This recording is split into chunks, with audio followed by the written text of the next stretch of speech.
नमस्कार दोस्तों, master story channel में आप सभी का स्वागत है।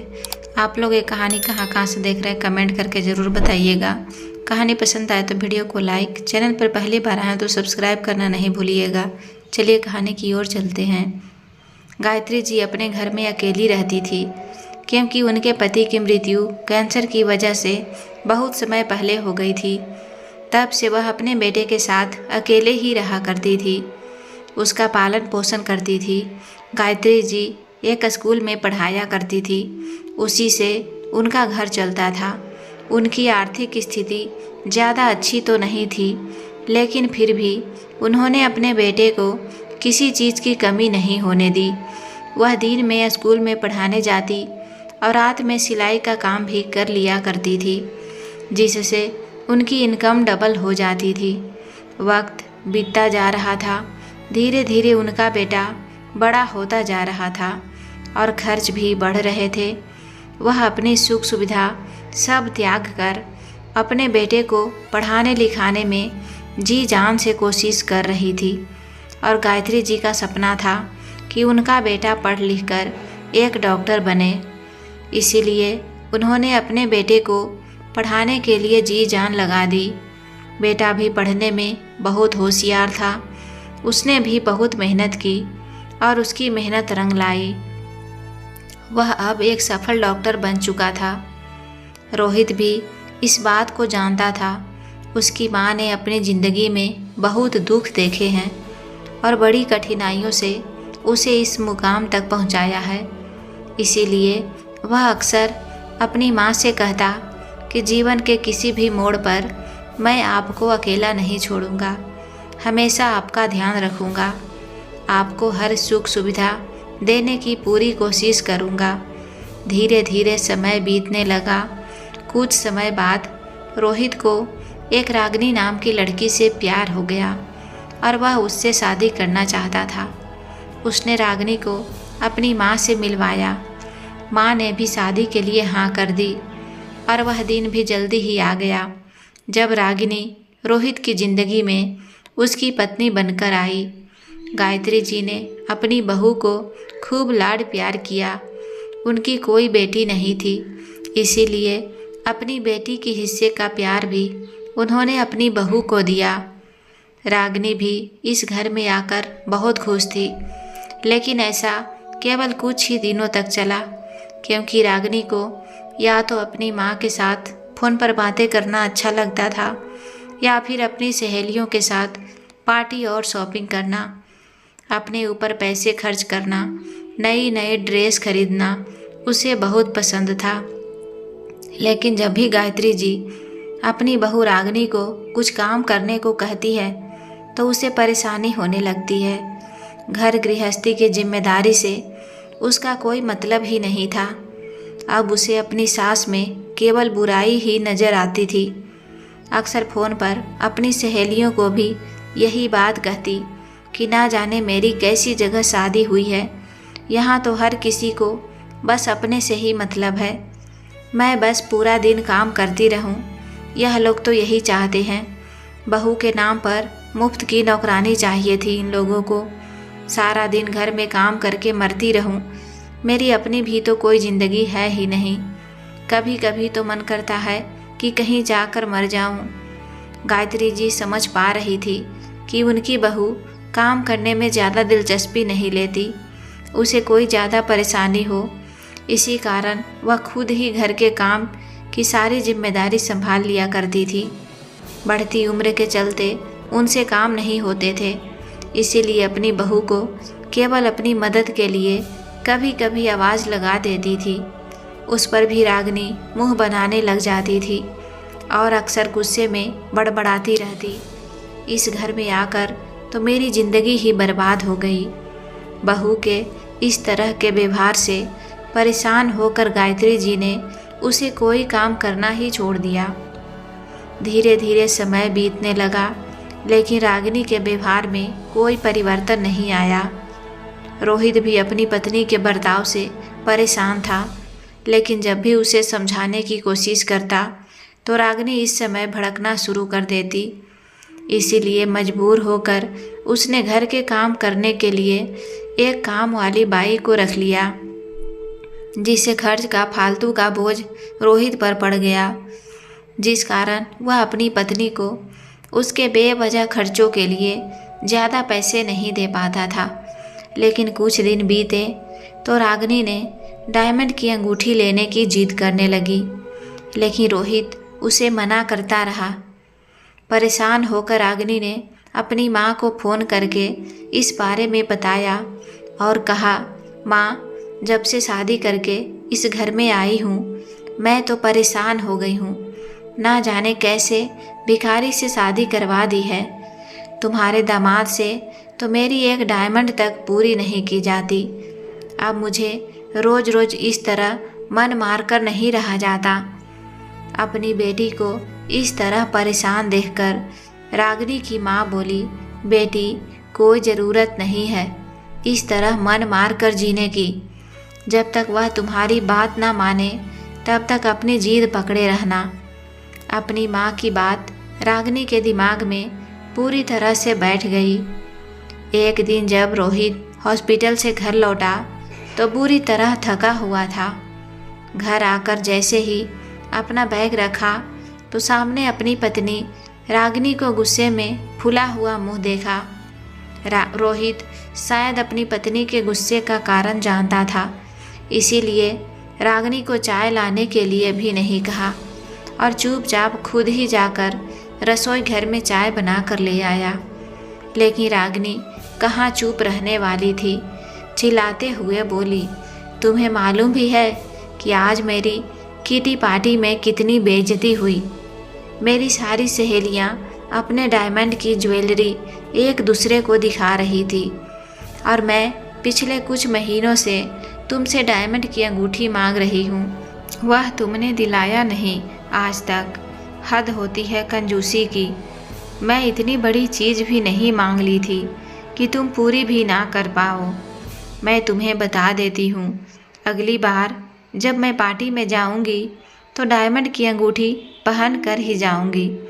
रागिनी ने गरजते हुए कहा तो रोहित ने उसे प्यार से समझाते हुए कहा, देखो रागिनी, अभी मेरे पास इतने पैसे नहीं हैं। माँ बीमार रहती है, उनकी दवाइयों का भी खर्च होता है और फिर अब वह काम वाली बाई लगाने के बाद खर्च और भी बढ़ गया है।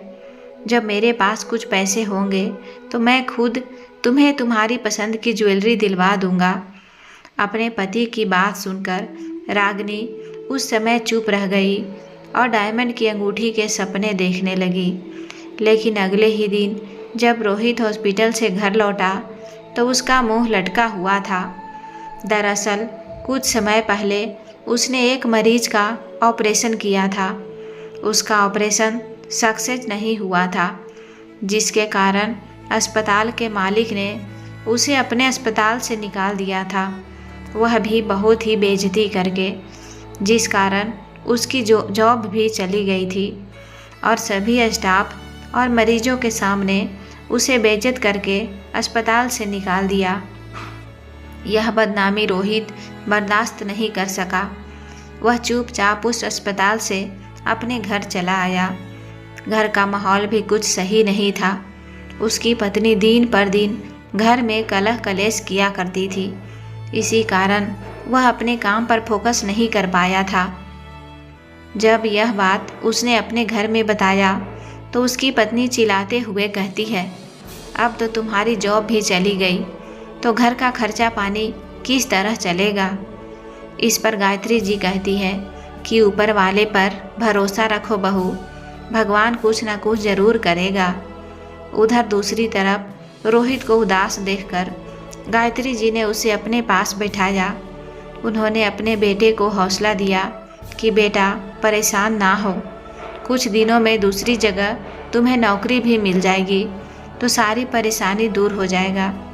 रोहित कुछ समय अपनी माँ के पास बैठकर उदास मन से अपने कमरे में चला गया और गायत्री जी टेंशन में पड़ गई कि आखिर घर का खर्च कैसे चलेगा, क्योंकि रोहित के पास कोई जमा पूंजी भी नहीं थी। जो रुपए उसने इकट्ठे किए थे उन रुपए से उसने यह घर खरीद लिया था। अपने बेटी की चिंता गायत्री जी को सता रही थी। उधर जब रोहित ने अपनी नौकरी छोड़ने की बात रागिनी को बताई थी, तब से रागिनी सर पकड़कर बैठ गई, यह सोचकर कि अब वह अपने शौक कैसे पूरे कर पाएगी। फिर रोहित ने अपनी मजबूरी बताते हुए अपनी पत्नी से कहा, रागिनी, ऐसी स्थिति में मुझे तुम्हारी मदद की ज़रूरत है। तो रागिनी हैरान होते हुए बोली, भला मैं आपकी क्या मदद कर सकती हूँ? तो रोहित बोला, तुम अगर चाहो तो तुम मेरी मदद कर सकती हो। इस पर रागिनी हैरानी से उसकी ओर देखने लगी। तो रोहित बोला, अगर अगले महीने तक मेरी नौकरी ना लगी तो घर का खर्चा चलाना मुश्किल हो जाएगा। ऐसी हालत में हम लोग काम वाली बाई का खर्चा नहीं झेल सकते, तो तुम कुछ दिनों के लिए माँ के साथ घर का काम संभाल लो, क्योंकि इस समय एक एक पैसा बचाना हमारे लिए ज़रूरी है। रोहित की बात सुनकर रागिनी मुंह बनाते हुए बोली, लेकिन तुम जानते हो कि मुझसे यह सब काम नहीं होते। बड़ी मुश्किल से मैं अपने लिए समय निकाल पाती हूँ। तो रोहित बोला, रागिनी, जब मेरी अच्छी नौकरी लग जाएगी, तुम जो मांगोगी वह तुम्हें ला कर दूँगा। सिर्फ 1-2 महीने के लिए एडजस्ट कर लो प्लीज़। रोहित की यह बात सुनकर रागिनी घर के कामों में अपनी सासू माँ का हाथ बटाने के लिए तैयार हो गई। 1 सप्ताह बीत चुका था, लेकिन रोहित के बहुत कोशिश करने के बाद भी नई जॉब नहीं मिल पा रही थी। एक दिन गायत्री जी जैसे ही बाथरूम में नहाने के लिए अंदर गई थी, तो उनका पैर धोखे से साबुन की बट्टी पर पड़ गया और वह फिसलकर वहीं बाथरूम में ही गिरी पड़ी। वह ज़ोर ज़ोर से चिल्लाने लगी। उनकी चिल्लाने की आवाज़ सुनकर उनका बेटा और बहू भागते हुए अंदर आए और अपनी पत्नी की मदद लेकर गायत्री जी को किसी तरह उनके कमरे तक लेकर आया। लेकिन वह दर्द से कराहती जा रही थी और धीरे धीरे दर्द बढ़ता ही जा रहा था। उनकी हालत खराब होती देखकर रोहित उन्हें डॉक्टर के पास ले गया। डॉक्टर ने जांच की तो मालूम पड़ा कि उनके हाथ की हड्डी में हल्का फ्रैक्चर आया है। उनके पैर में भी बहुत ज़्यादा दर्द हो रहा है, जिस कारण डॉक्टर ने उन्हें कुछ समय के लिए बेड रेस्ट करने को कह दिया। नौकरी जाने और माँ की चोट लगने से रोहित बहुत ज़्यादा परेशान हो गया था। अब उसका खर्च और भी ज़्यादा हो गया था, लेकिन उसने भी ज़्यादा परेशानी हो गई रागिनी को, क्योंकि एक तो काम वाली बाई चली गई थी, तो दूसरी ओर उसकी सासू माँ जो सारा दिन घर पर नौकरानी की तरह काम करती रहती थी, अब वह भी बिस्तर पकड़ ली थी। अब खाना पकाना, साफ सफाई करना, बर्तन और कपड़े धोना, सारे कामों की जिम्मेदारी रागिनी पर आ चुकी थी। साथ ही साथ उसे गायत्री जी के सारे काम भी करने पड़ रहे थे। हालांकि गायत्री जी दीवार के सहारे से बाथरूम तक जैसे तैसे चली जाती थी, लेकिन उन्हें हाथ में खाना देना, दवाइयाँ देना और उनके छोटे छोटे काम में रागिनी को मुसीबत लगते थे। रोहित अक्सर जॉब के सिलसिले में सुबह सुबह निकल जाता था और बच्चों को भी स्कूल जाना होता था, इसीलिए रागिनी को सुबह सुबह उठना पड़ता था। एक दिन सुबह जब नाश्ता वगैरह और काम करके जैसे ही रागिनी अपने कमरे में जाकर बैठी, तो अपनी माँ से फ़ोन पर बातें करने लगी। माँ, तुम जानती नहीं मेरे सिर पर कितनी बड़ी मुसीबत आ गई है। सारा दिन नौकरानी की तरह काम में लगी रहती हूँ, एक पल को भी आराम नहीं है। नौकरानियों से भी बदतर हालात हो गई है आपकी बेटी की।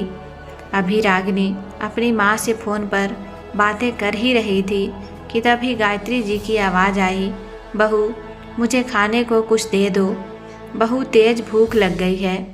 अपनी सासू माँ की बात सुनकर रागिनी अपनी माँ से कहने लगी, क्या बताऊँ माँ, ना जाने कब ठीक होगी मेरी सास।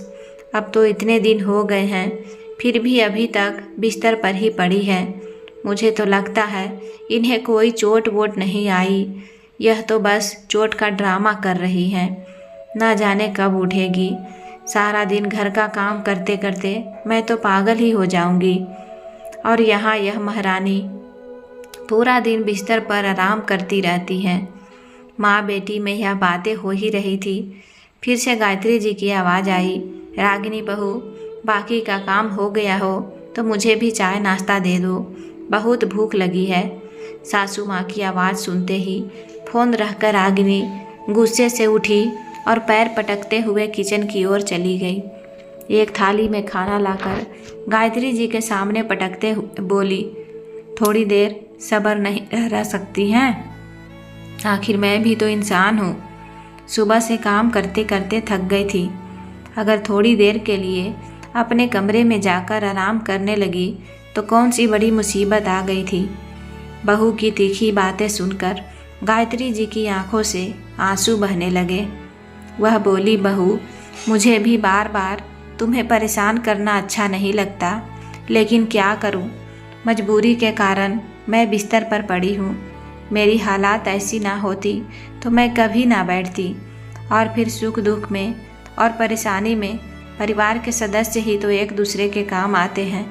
तभी रागिनी बोली, यह खाना खाओ और फालतू के भाषण देने की ज़रूरत नहीं है। थोड़ी ही देर में रागिनी की फ़ोन की घंटी फिर से बजने लगी। फिर से उसने माँ का फ़ोन आया था। बेटी रागिनी, तेरी हालात देख देख कर तो मुझे चिंता खाए जा रही है। कितनी परेशानी झेलनी पड़ रही है मेरी बच्ची को। तभी रागिनी बोली, क्या करूँ माँ, एक तरफ तो पैसे की तंगी और दूसरी तरफ दिन भर मैं इन महारानी के नखरे उठा रही हूँ। समझ नहीं आता किस तरह अपनी सास से छुटकारा पाऊँ। अगर मैं इन्हें वृद्धा आश्रम भेजने की बात कहूँगी, तुम्हारे दामाद इस बात को कभी मंजूर नहीं करेंगे। तुम ही बताओ इस समस्या का क्या समाधान है? निराशा भरे स्वर में रागिनी ने कहा। तो उसकी माँ बोली, बेटी चिंता मत करो, मेरे पास इस समस्या का हल है। माँ की बात सुनते ही रागिनी चहक उठी और बड़ी खुशी से पूछने लगी, ऐसा कौन सा हल है माँ, मुझे भी बताओ। तो उसकी माँ बोली, मेरे पास एक समाधान है जिससे तुम्हारी मुश्किल हल हो जाएगी, जिससे एक ही तीर से दो निशाने लग जाएंगे। क्या मतलब माँ, मैं समझी नहीं। रागिनी बोली। तो उसकी माँ ने कहा, अरे बेटा, अगर तुम अपनी सास से छुटकारा पाना चाहती हो तो उसे अपने रास्ते से हटा क्यों नहीं देती। तुम्हारी सारी मुश्किलें आसान हो जाएगी। ना तो तुम्हें रोज़ रोज़ की परेशानी झेलनी पड़ेगी और ना ही उनकी दवाइयों का खर्च उठाना पड़ेगा। और ऊपर से सासू माँ के बीमे के पैसे भी मिलेंगे, सो अलग। अपनी माँ की यह बात सुनते ही रागिनी मुँह बनाते हुए बोली, क्या माँ, आप भी कैसी बातें कर रही हैं। अब मैं भला अपनी सास को कैसे अपने रास्ते से हटा सकती हूँ। इससे पहले कि उसकी माँ कुछ बोलती, इतने में दरवाजे पर डिलीवरी वाले ने घंटी बजाई। रागिनी ने फ़ोन रख दिया और पार्सल लेकर फिर से अपने काम में व्यस्त हो गई। लेकिन काम करते करते उसे बार बार अपनी माँ की कही गई बातें याद आ रही थी। रागिनी दिन भर सोच रही थी कि आखिर कैसे कोई हल निकाला जाए। फिर अपनी माँ द्वारा दिए गए सुझाव के बारे में सोचने लगी। पहले अपनी माँ की तो बात उसे बेकार लग रही थी, अब वह इस ओर जाने का सोच रही थी। उसे ऐसा लगने लगा था कि ऐसा कोई कदम उठाकर वह अपनी परेशानियों से आज़ाद हो जाएगी। बहुत सोचने के बाद उसके दिमाग में एक प्लान आया। अगले दिन सुबह हुई तो गायत्री जी ने अपने बेटे से कहा, बेटा आज डॉक्टर को दिखाने जाना है। तो रोहित बोला, माँ आज तो मैं नहीं जा सकता, आज मेरा इंटरव्यू है और मुझे लगता है कि आज बात बन ही जाएगी। मैं आपको कल डॉक्टर को दिखाने ले चलूँगा। ऐसा कहकर रोहित अपनी माँ का आशीर्वाद लेकर इंटरव्यू देने चला गया। सब लोगों के चले जाने के बाद रागिनी अपने प्लान को पूरा करने में लग गई। रसोई में जाकर गैस का रेगुलेटर खुला छोड़ दिया और जल्दी से पैसे और बैग लेकर शॉपिंग करने मॉल चली गई। ज़्यादा समय उसने घर की लाइट भी बंद कर दी अब गायत्री जी घर पर बिल्कुल अकेली थी, लेकिन वह काफ़ी देर से गहरी नींद में सोई थी। इसीलिए रागिनी के जाने के कुछ समय बाद ही सोकर जाग गई। गायत्री जी अपनी बहू रागिनी को आवाज़ दे रही थी, लेकिन ना ही रागिनी की आवाज़ आई और ना ही वह खुद आई। करीब 1 घंटा बीत जाने के बाद रसोई घर में आग लग गई। अब पूरा घर धुएं से भर गया। जब रागिनी शॉपिंग से घर लौटी तो दूर से ही उसे अपने घर में से धुआं निकलता नजर आया। देखते ही सोचने लगी, आज तो किस्मत मुझ पर मेहरबान हो ही गई। अब मेरी सारी मुसीबतें अपने आप ख़त्म हो जाएगी। ना तो सासू माँ की रोज़ रोज़ किचकिच सुननी पड़ेगी और ना ही दिन भर काम करना पड़ेगा। बीमा के रुपए मिलेंगे वह अलग, लेकिन उसने अपनी खुशी चेहरे पर नहीं आने दी। अपने घर की ओर दौड़ते हुए उसने ज़ोर ज़ोर से चिल्लाना शुरू कर दिया। थोड़ी देर में आसपास के लोग इकट्ठा हो गए और रागिनी फूट फूट कर रोने लगी। ऐसा ढोंग करने लगी जैसे उसे अपनी सासू माँ की कितनी परवाह है। रोने का नाटक करते हुए घर की ओर दौड़ने लगी तो लोगों ने उसे अंदर जाने से रोक लिया। इस समय रोहित भी घर वापस आ गया। उसे नौकरी मिल गई थी, जिस कारण वह बहुत खुश था। लेकिन जैसे ही वह घर लौटा तो देखा फायर ब्रिगेड वाले उसके घर में लगी आग बुझा रहे थे। घर के बाहर भीड़ लगी हुई थी। रागिनी ज़ोर ज़ोर से रो रही थी, चिल्ला रही थी और बार बार चिल्लाते हुए बोल रही थी, कोई मेरी सासू माँ को बचा लो। उसकी यह बात सुनते ही रोहित के हाथों से मिठाई का डब्बा छूट गया और वह कांपते स्वर में बोला, रागिनी आखिर हुआ क्या है और माँ कहाँ है? रागिनी ने रोते हुए घर की ओर इशारा करते हुए बताया कि माँ घर में है। इतना सुनते ही माँ पुकारते हुए रोहित घर की ओर दौड़ा, लेकिन तब तक बहुत देर हो चुकी थी।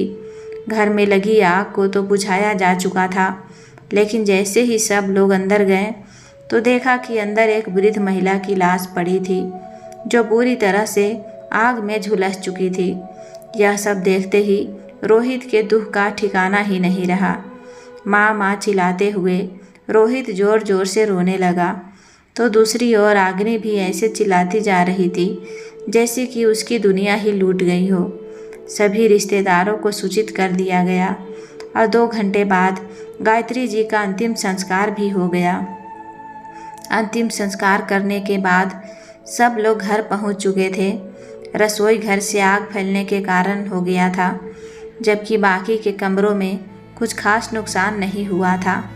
तभी रोहित अपनी माँ को याद करता तो कभी अपने घर को देखता, जिसमें माँ के साथ उसकी कितनी यादें जुड़ी हुई थी। उधर रोने का नाटक करती हुई रागिनी यह सोच सोच कर परेशान थी कि फिर उसकी माँ अभी तक पहुँची क्यों नहीं। रोहित अपनी माँ के गम में लगातार रोए जा रहा था। रागिनी भी आंसू बहाते हुए दिखावा कर रही थी। आस पड़ोस की औरतें कभी गले लगाकर रागिनी को सहारा देती तो कभी बातों से सांत्वना देती। तभी अचानक दरवाजे से कोई अंदर आया और आवाज़ आई, क्या हुआ? यह सब क्या चल रहा है? यह आवाज़ सुनते ही लोग पीछे मुड़कर देखने लगे, लेकिन जिसने भी देखा तो देखता ही रह गया। अचानक सब लोगों में हाहाकार मच गई। जैसे ही रोहित ने पीछे मुड़कर देखा तो उसकी हैरानी का ठिकाना ना रहा, क्योंकि वहाँ कोई और नहीं बल्कि स्वयं गायत्री देवी खड़ी थी। उन्हें देखते ही वह ज़ोर ज़ोर से चिल्लाया, माँ, और दौड़ते हुए अपनी माँ से गले लग गया। गायत्री जी को अपने सामने खड़े देख उनकी बहू रागिनी की आंखें फटी की फटी रह गई। वह तो लगभग चक्कर खाकर गिरने ही वाली थी। उस समय नहीं आ रहा था कि आखिर ऐसा कैसे संभव है। जिस माँ का अभी अंतिम संस्कार करके वह घर लौटे थे, वह माँ आखिर उनके सामने सही सलामत कैसे खड़ी है। तो जिस महिला का उन्होंने अंतिम संस्कार किया था, वह महिला कौन थी? इस सवाल का जवाब जानना बहुत ज़रूरी हो गया था। दरअसल हुआ यह था कि जैसे ही रागिनी रेगुलेटर खुला छोड़कर शॉपिंग के लिए निकली थी। उसके ठीक 10 मिनट बाद ही दरवाजे की घंटी बजी। अब तक गैस पूरे घर में नहीं फैली थी, तो गायत्री जी जैसे ही उठकर दरवाजे पर गई, बत्ती जलाई और दरवाज़ा खोला तो कुछ खाया पिया ना होने के कारण कमजोरी की वजह से चक्कर खाकर गिर पड़ी। गायत्री जी के भाई उनका हाल चाल पूछने के लिए अपने बेटे के साथ उनके घर आए हुए थे। जब उसने भाई ने उन्हें ऐसी हालत में देखा तो वह और उनका बेटा उन्हें अपनी कार में बिठाकर अस्पताल दिखाने के लिए ले गए। और उधर रागिनी की माँ तो केवल यही चाहती थी कि रागिनी को सास से छुटकारा मिल जाए। इसीलिए गायत्री जी को गायत्री की ज़िंदगी से हमेशा हमेशा के लिए निकालने का प्लान बनाने के लिए वह रागिनी को घर आ पहुंची थी। जैसे ही वह घर में आई तो चारों तरफ अंधेरा ही अंधेरा था। बेटी को आवाज़ लगाई लेकिन कोई जवाब नहीं आया।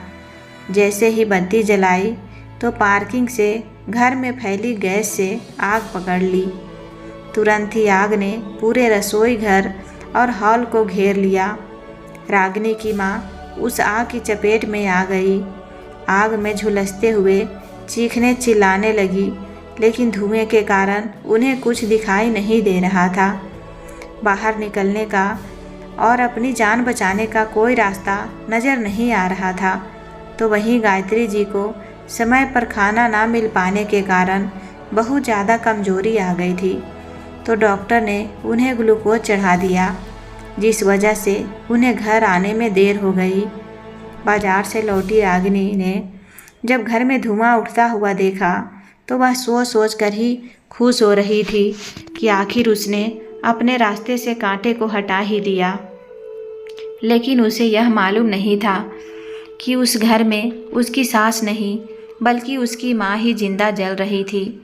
वह अंदर ही अंदर खुश थी कि उसके प्लान से आज उसे अपने सास से हमेशा हमेशा के लिए छुट्टी मिल जाएगी। परंतु आज जब उसने अंतिम संस्कार के बाद अपनी सास को अपने सामने खड़े देखा तो उसकी आंखें फटी की फटी रह गई। इधर गायत्री जी यह समझने में असमर्थ थी कि उनके घर में यह सब हो क्या रहा था। जब उन्होंने बताया कि वह कमजोरी के कारण चक्कर खाकर गिर पड़ी थी और अपने भाई के साथ डॉक्टर को दिखाने गई थी, तब जाकर सारा मामला सामने आया। लेकिन यह बात सबके सामने अब तक यह पता नहीं चला था कि आखिर मृत्यु किसकी हुई थी। पुलिस को बुलवाया गया। आस पड़ोस के सारे सीसीटीवी कैमराज की जांच करवाई गई। तब जाकर पता चला कि गायत्री जी के घर से निकलने के कुछ देर बाद रागिनी की माँ उस घर में आई थी और जिस बूढ़ी महिला की मृत्यु हुई थी वह कोई और नहीं बल्कि रागिनी की माँ थी। यह बात सुनते ही रागिनी का दिल बैठा जा रहा था। उसे तो ऐसा लगा कि मानो उसके शरीर में जान ही नहीं बची थी। बड़े बुजुर्गों से सुनते आए हैं, जो दूसरों के लिए गड्ढा खोदता है वह खुद ही उस गड्ढे में गिरता है। आज यह बात साबित हो चुकी थी। उसे यकीन नहीं हो पा रहा था कि जो प्लान उसने अपनी सास के लिए बनाया था, उस प्लान में तो उसकी माँ ही फंस चुकी थी और आग में बुरी तरह झुलस कर मर चुकी थी। अपने ही हाथों उसने अपनी माँ की ज़िंदगी ख़त्म कर दी थी। कुदरत का न्याय हो चुका था और रागिनी यह न्याय देखकर हैरान थी। झूठ के आंसू अब असली के आंसू में बदल चुके थे। रागिनी पर दुखों का पहाड़ टूट पड़ा था। यह सब कैसे हो गया माँ? वापस आ जाओ, तो मुझे छोड़कर नहीं जा सकती। ऐसे समय में गायत्री जी उसे सहारा दे रही थी। जिसके लिए उसने इतनी बड़ी साजिश रची थी, वही उसे संभाल रही थी। उसके सर को अपने कंधों का सहारा देते हुए हौसला दे रही थी। अपनी सास का प्यार देखकर उसकी आत्मा उसे धिक्कार रही थी। वह सिर्फ शर्मिंदा तो थी ही, लेकिन उसे महसूस करने में शायद उसने काफ़ी देर कर दी थी। पूरे घर में रागिनी की रोने की आवाज़ गूंजती जा रही थी, परंतु यह सब उसके कर्मों का ही फल था। जो कुदरत ने उसे दिया था। अब रागिनी अपने आप को धीरे धीरे संभाल रही थी। इस चीज़ में उसकी सास गायत्री जी उसका पूरा पूरा सहयोग कर रही थी, जिसके कारण रागिनी कुछ समय बाद अपने दुख से उभर आई। अब वह अपने सासू माँ से बहुत प्यार करने लगी थी, उनका बहुत ध्यान रखती थी। अब गायत्री जी को लगने लगा था कि वास्तव में जिस बहू को मैं बेटी समझकर प्यार दे रही थी, अब वह सच में मेरी बेटी ही बन गई है। दोनों सास और बहू ने अब बहुत प्यार आ गया था। यह देखकर रोहित भी खुश था। रोहित को जो जॉब मिली थी वह वहाँ जाने लगा और घर के हालात धीरे धीरे सही हो गए, जिसके चलते उन्होंने काम वाली बाई को भी रख लिया, जिससे अब सास और बहू दोनों साथ साथ शॉपिंग पर जाती और पार्टियां करती थी। अब उनके परिवार एक सुखी संपन्न परिवार हो चुका था। दोस्तों, यह कहानी आपको कैसी लगी कमेंट करके ज़रूर बताइएगा और उम्मीद करती हूँ कि आपको कहानी पसंद आई होगी। कहानी पसंद आए तो वीडियो को लाइक करें। चैनल पर पहली बार आए हैं तो सब्सक्राइब करके बेल आइकन घंटी प्रेस करना ना भूलें। कहानी को पूरा देखने के लिए दिल से धन्यवाद। मिलती हूँ नई कहानी के साथ। Take care, bye bye.